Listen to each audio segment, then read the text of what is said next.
Oh boy, this is a video I've been very hesitant to make for a while now. So if you've been following indie animation in recent months, you've probably heard of a series that has gained a lot of notoriety for both good and bad reasons. Yep, you guessed it, good old Hazbin Hotel. Now, I've discussed this series here and there, as well as the spin-off series Hell of a Boss, but I never really gave it proper attention cause, truth be told, I didn't really care. I remember seeing the pilot released back in 2019 and how much of an overnight sensation it was. Like, everyone was talking about how incredible this animation is and how it will no doubt become the next big thing. And when I finally decided to watch the pilot a few months later in 2020, I just thought, that was certainly an animation on YouTube, I guess. Oh great, the world has shut down! Yeah, the initial pilot just didn't grab my attention. But that didn't stop me from seeing it nearly everywhere on the internet. I saw memes, fan art, fan animations, cosplays, you name it, I saw it. I did try to watch a bit of the spin-off series Hell of a Boss, and not gonna lie, I just didn't like the series. Of course, the animation was great as well as the voice acting, but I don't know, the series just didn't appeal to me personally. And for the next few years, I just kind of avoided the series and its fandom. Although I did somewhat keep up with the series, like the announcement that Hazbin was getting a full series on Amazon Prime in collaboration with A24, which was definitely really impressive to see a small indie pilot land a big series on Amazon Prime. But aside from that, I just didn't pay attention. I had better stuff to worry about, like drinking, I guess. It wasn't until The Amazing Digital Circus released in late 2023 that I started to focus more on indie animation, and inevitably, I was led back to Hazbin Hotel. I saw lots of comparing and judging between the two shows, and I decided to make a video on how indie animation was being treated at the time, which also turned out to be one of my personal favorite videos, so go give it a watch if you can. And while I did discuss Hazbin Hotel, I didn't go into too much detail in the series, but the general consensus seemed to be very split. Some people absolutely hated it, and some people seemed to love it. Even good old Doug Walker seemed to like the series, that's something you don't see every day. It wasn't until recently when I was scrolling through my Amazon Prime, and I just so happened to catch Hazbin Hotel in the corner of my eyes, and being depressed after the Boys Season 4 finale, and also being a bit drunk, I thought to myself, fuck it, this can make for some good content. So I sat down and watched, and after watching all episodes as well as rewatching the pilot, I have now formed some definitive opinions that don't just amount to this show is doo-doo garbage. So without further ado, let's see if all this hate for Hazbin Hotel is rightfully deserved. Also, goes without saying, but any particular drama with the creator Vivsipop or just the fandom in general will not be mentioned here. No particular reason, I'm just not bothered. So I'm sure that you all have at least somewhat of an idea of what the series is about. But in case you don't, it's mainly about the Princess of Hell, Charlie, who runs a hotel in hell that aims to reform demons and give them a chance to go to heaven, along with her girlfriend Vaggie, and her many wacky friends. But tensions start to arise with the people in heaven, mainly with Adam, yes, that Adam, as they want to sabotage his Hazbin Hotel project. And thus we get many wacky hijinks that vary from being somewhat fun and creative, to being kinda dumb and even frustrating. Okay, so I do want to say that despite how much of a mess this show is, there are some good aspects here, like genuinely really clever and even great ideas. But every good aspect also has a flaw. It feels like they went 2 steps forward and 1 step back. There are times where I genuinely get invested and even excited in some of the ideas they have, but then right after they just shoot themselves in the leg. They were on the verge of greatness, they were this close. But allow me to get into the positives here, since like I said, there are some positives to talk about. For starters, the concept itself is really damn good. Having a show take place in hell with all of these demonic characters has the potential for some hilarious or even creepy moments. And half of the time, they do embrace the concept of hell and even make references to Christianity. And as a man who owns a Bible and dabbles in the art of Jesus from time to time, I think it's really cool. But the other half of the show doesn't really embrace these themes or ideas. And I do get it, the show is only 8 episodes long, so they don't really have the time. Instead, a lot of time is wasted on a lot of unfunny jokes and humor. And yeah, I might as well get into what everyone is saying about the show, the obsessive use of swear words and outrageous humor.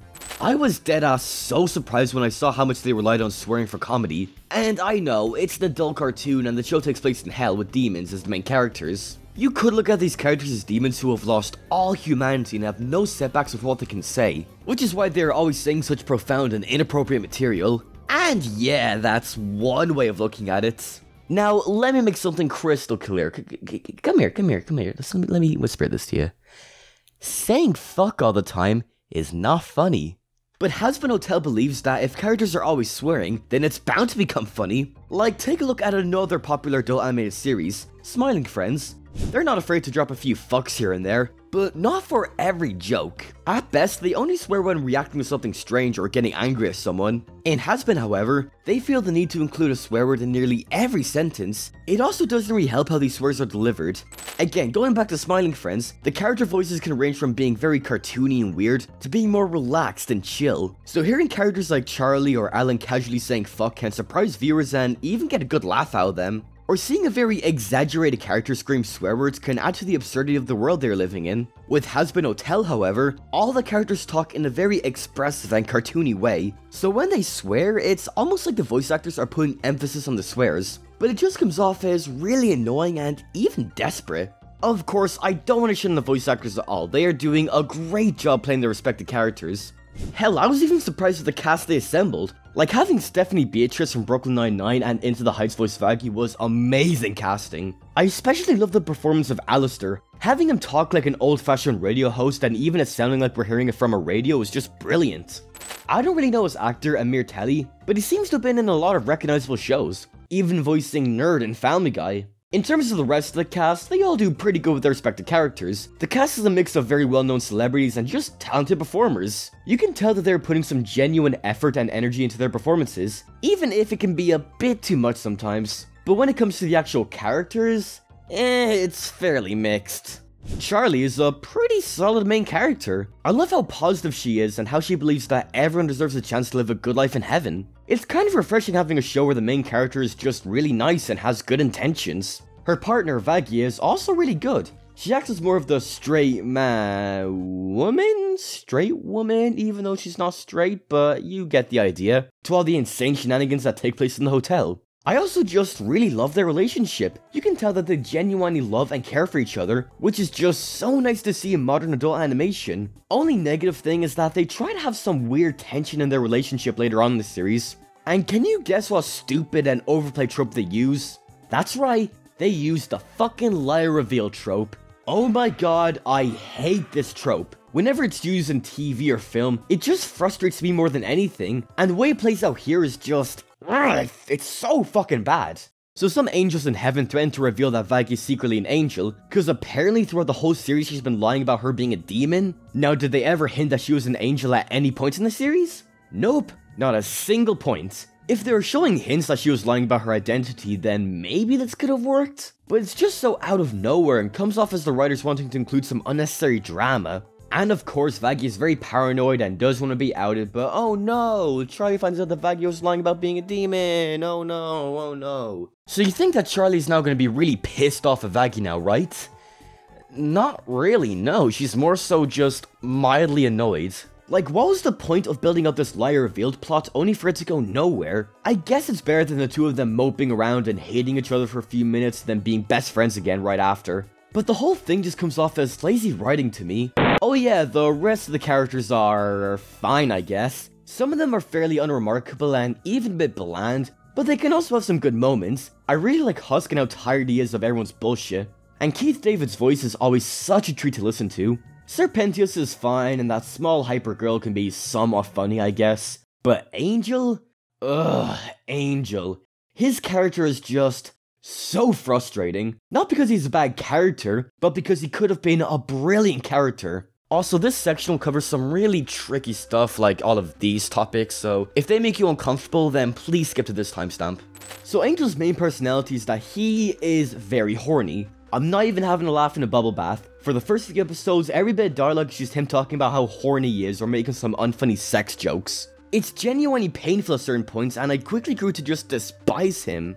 Hell, some of his scenes just ended up being downright uncomfortable to watch at certain points. It wasn't until the 4th episode when we are shown what Angel's job is really like, and we see that his boss is very abusive towards him. Now when I first saw this, I thought that this could lead to some great character developments. They hint that maybe Angel doesn't really like all this sex stuff and he's being forced to do all of this. They also have this musical number that's kinda confusing. Like, he seems happy for the majority of the song, but it's meant to convey that he's tired of all this work. Like, if he looked more sad and miserable throughout the entire song, then maybe it could have been more impactful. But what's really annoying is how this revelation does not really go anywhere. He's still working for his abusive boss and he's still really horny, albeit not as much as he was in the beginning. Like, I really thought that we would get a deep dive into his tortured character and have him go through an arc. All he really does is stand up to his boss a few episodes later, but that's about it. Maybe if they had more episodes this season, they could have explored his character way more, but as it stands, they really just messed up here. Man, I've been fairly negative in this video. Guess it's a better time than ever to go over some more positive stuff. So one aspect of Hazbin Hotel that a lot of people have praised has been the music. The show is a musical with around 2 songs every episode, and as a massive fan of musicals, I gotta say that I really enjoy the songs. They are very Broadway inspired, having these huge and epic feelings to them. They can range from duets, rock operas to quiet and emotional songs. I think my favorite musical number would have to be Respectless. What an absolute banger of a track. I guess my only critique with the musical numbers is that the segues can be quite sudden and out of nowhere. Hell, some of the segues can feel straight out of that weird Donkey Kong Country cartoon, remember that? But in fairness, trying to fit 2 musical numbers in a 20-minute episode must not be easy to pull off, so I do respect the efforts. And goddamn, some of these musical numbers can look downright beautiful. You can tell that most of the animation budget went into these sequences. Speaking of the animation, yeah, the show certainly has animation. Honestly, I'm kinda split when it comes to the general animation and design of the show, cause on one hand, I do really like the designs and some of the character movements, but on the other hand, the animation feels somewhat weak. It's kinda hard to explain my issues with the animation, but the best I can do is compare the pilot to the series. The pilot has some incredible animation with some fantastic expressions and movements. I know that people complain that the animation is too much in the pilot, but you can tell that genuine effort and care was put into each frame of animation. Same goes with the spin-off show Hell of a Boss. It's also fluent and can be genuinely beautiful to watch. But when you look at the main Hazbin Hotel series, the animation feels way more stilted. It's most likely because of the fact that Hell of a Boss is made exclusively for YouTube. Vivzy and their team didn't have to worry about deadlines for a studio or what the executives want. But since Hazbin is being produced for Amazon, they have less freedom, they need to meet deadlines. So unfortunately, they can't spend ages working on wacky faces and movements for the characters. So considering the circumstances, the animation is still really good. I guess the only other complaint I have is that the camera movement is a bit messy and all over the place. Like, they did not need to have all this camera movement going on. My best guess is that they wanted to hide the limited animation by having the camera constantly jolt all around the screen. But man, it does not work here at all. Hopefully next season the crew can be given more time to make the animation more lively and expressive like how it was in the pilots, but honestly I doubt that. So, is Hazbin Hotel any good?